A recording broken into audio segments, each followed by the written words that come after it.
I had to take these off in order to get the speaker out. I put this cap on. I already finished the other side. Just making a little video to show you guys. Alright, so now that I got that out, I actually dropped the screw. So then I had to find it in here, which luckily I was able to thanks to this trusty magnet that I bought and then broke because I dropped the ratchet down there. So it's just been a whole lot of fun, this fucking thing.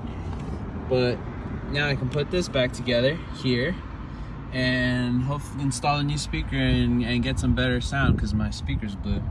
Wish me luck.